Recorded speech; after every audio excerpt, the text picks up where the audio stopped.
All right, we are going to continue with our parts of speech, and now we're going to get into some conjunctions.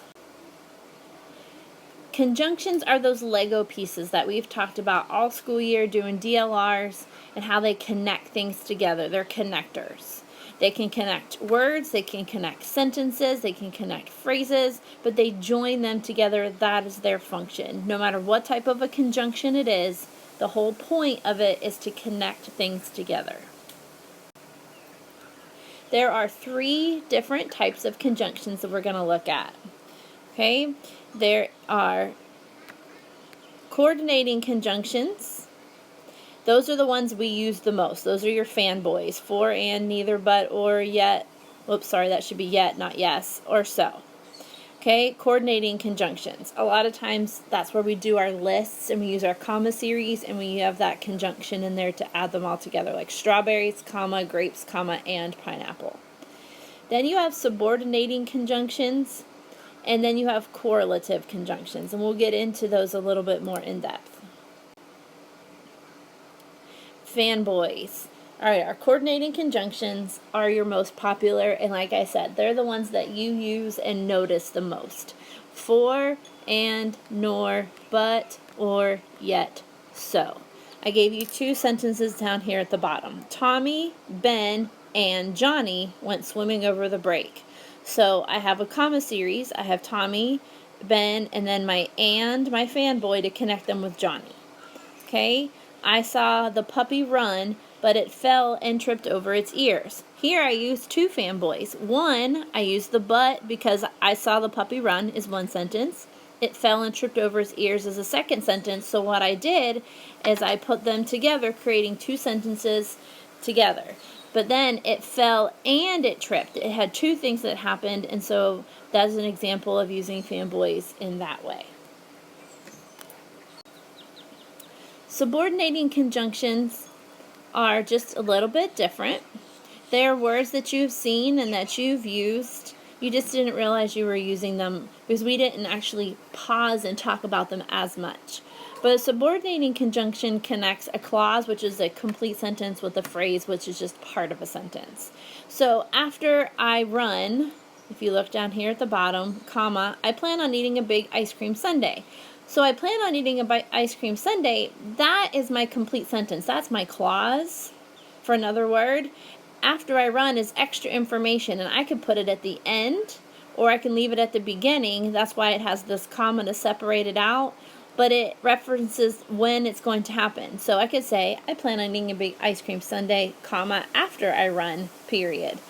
So subordinating conjunctions can move around in the sentence, and the sentence won't change its meaning and still make sense.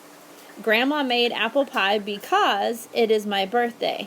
Because it is my birthday, Grandma made apple pie. So again, it can be moved around, but it's talking about the reason why Grandma made me the apple pie. It's my birthday. Okay, so that's just an example of subordinating conjunctions. Words you've noticed and used, they just add extra information to the sentence. They're not necessary for the sentence to make sense, but they just help add a little bit more detail. And last but not least is our correlative conjunctions.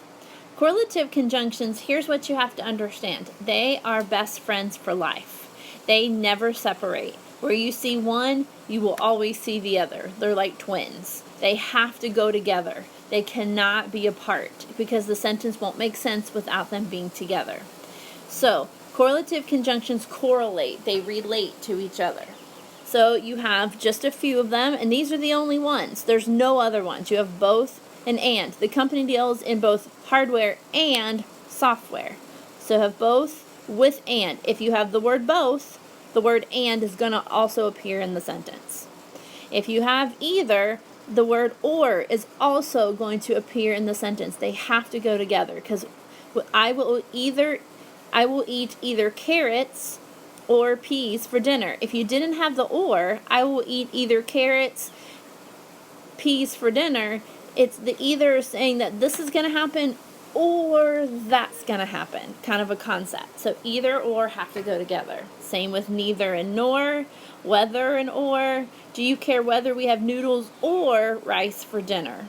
Not only and but also. He not only studies hard, but also works well. Such and that, scarcely when, no sooner and than. Okay, so these are the only conjunctions that are correlative. They are still connecting. They're just connecting in multiple ways. One has to connect with the other for the sentence to make sense. No matter what type of conjunction they all function as the connectors. These are just special because they can never be separated. When you have a both, you have an and. When you have an either, you have an or. Can or be by itself? Yes, because it's a fanboy. But if it has either in the sentence, the or will also be there as well. So the only way that the first word works is if the second word is also in the sentence. That's how you look at that. And those are your conjunctions. Your assignment is going to be a little more in-depth, but a lot more fun. You get to pick and choose some different things you're going to do with conjunctions. You will see that in part 3 of Schoology.